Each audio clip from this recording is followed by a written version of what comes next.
함께 봉독할 하나님 말씀은 마가복음 1장 21절로 28절까지 말씀을 교독합니다. 저희가 가버나움에 들어가니라. 예수께서 곧 안식일에 회당에 들어가 가르치심에 뭇사람이 그의 교훈에 놀라니 이는 그 가르치시는 것이 권세 있는 자와 같고 서기관들과 같이 아니함일러라. 마침 저희 회당에 더러운 귀신 들린 사람이 있어 소리질러 가로되 나사렛 예수여, 우리가 당신과 무슨 상관이 있나이까? 우리를 멸하러 왔나이까? 나는 당신이 누구인 줄 아노니 하나님의 거룩한 자니이다. 예수께서 꾸짖어 가라사대 잠잠하고 그 사람에게서 나오라 하시니 더러운 귀신이 그 사람으로 경련을 일으키게 하고 큰 소리를 지르며 나온지라. 다 놀라 서로 물어 가로되 이는 어찌미뇨? 권세 있는 새 교훈이로다. 더러운 귀신들을 명한즉 순종하는도다 하더라. 예수의 소문이 곧 온 갈릴리 사방에 퍼지니라. 아멘.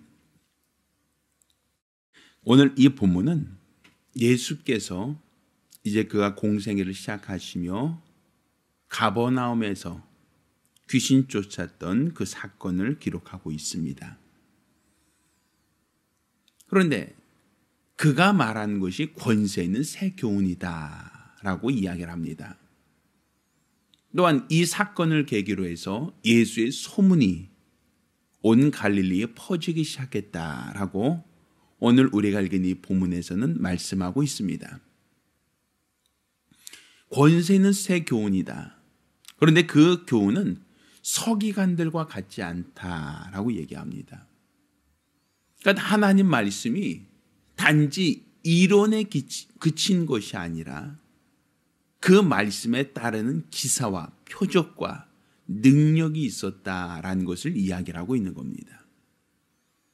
그래서 눈에 보이지 않는 귀신이 예수께서 말씀하실 때 그 더러운 귀신이 그 사람에서 떠나가는 역사, 그 사건을 성경에 기록하고 있는 겁니다. 그러니까 예수님의 사역을 보았을 때 그가 소문이 났다. 예수라고 하는 그 인물이 사람들의 입을 통하여 회자되기 시작했다. 그런데 그 회자된 그 이유가 무엇이냐? 그가 가르치는 것이 단지 이론이 아니라 그 가르치는 그 말씀에 권세가 있어서 더러운 귀신들이 듣고 떠나가더라. 실증적인 어떤 변화, 실증적인 어떤 역사를 기록하고 있단 말입니다. 이게 서기관들, 그 당시 성경을 필사하던 사람들, 성경을 암송하던 사람들, 성경을 많이 알고 있는 그 사람들과 다르다. 그러니까 단지 성경 말씀을 지식으로 갖고 있거나 많이 기억하고 있고 암송하고 있는 것이 그들 서기관들이 어떠한 역할이었다라고 한다면 예수님은 단지 하나님의 말씀을 많이 기억하고 있다, 많이 암송하고 있다, 그 말씀을 많이 알고 있다라는 개념이 아니라 그 말씀이 권세 있는 자와 같고 그 말씀으로 명한즉 더러운 귀신이 떠나가더라. 곧 우리 주 예수의 소문이 나기 시작했다는 것은 그 말씀이 이론에 그친 것이 아니라 그 말씀에 따르는 기사와 표적과 능력이 있었다라는 데서 예수의 소문이 나타나기 시작했다라고 이야기하는 겁니다. 이렇게 귀신 쫓는 능력, 더러운 귀신에게 명한즉 더러운 귀신을 몰아내는 그 능력은 구약시대에 수많은 하나님의 사람들이 있었습니다만 그 수많은 사람들 중에서 귀신 쫓았던 능력, 또 귀신에게 명한즉 그들을 몰아낸 능력을 기록하고 있지 않습니다. 물론 성경에는 하나님 쓰셨던 사람들 중에서는 태양을 멈춘 자도 있고 홍해를 가른 자도 있습니다.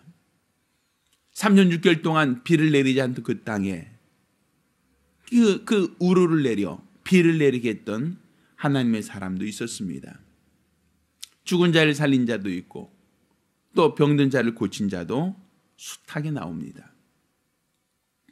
하나님의 능력으로 여리고성을 무너뜨렸고 하나님의 그 능력으로 광야에 40년 동안 만나를 내리게 한 그 사람도 있습니다. 그런데 그들 중에 눈에 보이지 않는 영적 세계, 눈에 보이지 않는 악한 영들에 대하여 꾸짖고 그들을 쫓아낸 그러한 하나님의 사람의 이야기는 구약 성경에 과히 드러나지 않는단 말입니다. 그런데 예수가 오셔서 비로소 하셨던 일, 예수가 오셔서 하셨던 그 일, 그가 가르치는 것이 권세 있는 자와 같고 그가 가르치는 것이 서기관과 같지 않다. 그가 가르치는 그 모든 것들이 단지 이론이나 지식이 아닌 그 말씀에 따르는 능력이 있었다. 그래서 그 말씀으로 명한즉 더러운 귀신이 쫓아나더라. 그게 바로 권세 있는 새 교훈입니다. 그게 바로 예수가 사람들에게 소문이 났던 그 이유가 되기도 합니다. 우리가 예수로 소문난 교회, 예수가 소문난 교회는 어떤 교회인가? 결국 예수가 소문난 교회라는 것은 성경 지식을 많이 알고 갖고 있는 교회가 아니라 이렇게 하나님의 말씀이 살아 역사하는 교회, 하나님의 말씀이 단지 지식이 아닌 그 말씀이 살아서 역사하는 교회가 바로 예수로 소문난 교회가 되는 겁니다. 어떤 은사자들은 내가 이런 능력이 있어, 내게 이런 어떤 신비한 능력이 있어라고 스스로 자기 자신의 어떤 능력을 나타내고자 한다면 이것은 잘못된 겁니다. 어떤 특정한 사람의 능력이 있다라고 하는 것은 그 사람이 하나님께 받은 은사가 있어서 그 사람이 굉장한 능력이 있다라고 사람들은 그 사람을 주목하지만 그것은 사실 잘못된 것이란 말이죠. 예수로 소문나야 되지 어떤 특정한 사람으로 소문난 교회는 바람직한 게 아닙니다. 하나님 말씀이 흥황하여 그 말씀에 따른 기사와 표적과 능력이 있는 것이지 어떠한 특정 개인에게 능력이 있어서 그 사람에게 주목되고 그 사람에게 사람들의 시선이 머무는 것은 그것은 본질이 바뀐 거란 말입니다. 중요한 것은 예수로 소문나는 겁니다. 중요한 것은 하나님 말씀이 살아 역사하는 그 증거가 나타나는 겁니다. 그게 저의 능력이든 아니면 여러분의 능력이든 특정 개인의 능력으로 치부되는 것은 올바른 것이 아닙니다. 오직 하나님의 말씀이 살아 역사하는 교회. 하나님 말씀이 단지 이론이나 지식이 아니라 그 말씀이 살아 역사하는 교회. 그가 바로 예수로 소문난 교회고 그 교회가 바로 하나님이 기뻐하는 교회라 말할 수 있을 겁니다. 따라 저와 여러분의 교회가 이와 같이 예수로 소문난 교회가 되길 바랍니다. 우리가 알고 있는 이 하나님 말씀이 단지 지식이 아니라 그 말씀이 살아 역사하는 교회, 그 말씀으로 인하여 악한 영들이 떠나가는 교회, 이런 교회가 바로 하나님이 기뻐하는 교회가 아닐까.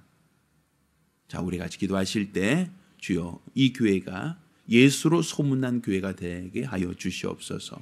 어떤 특정한 사람이 어떤 능력이 드러나고 그것이 자랑이 되는 교회가 아니라 하나님 말씀이 살아 역사하는 교회, 그 말씀으로 하나님이 일하시는 교회, 이로써 악한 영들이 떠나가고 하나님이 살아계신 그 소문이 나는 교회, 이 교회가 바로 그런 교회가 될 수 있도록 도와달라고 간절히 사모하며 한 목소리로 기도합니다.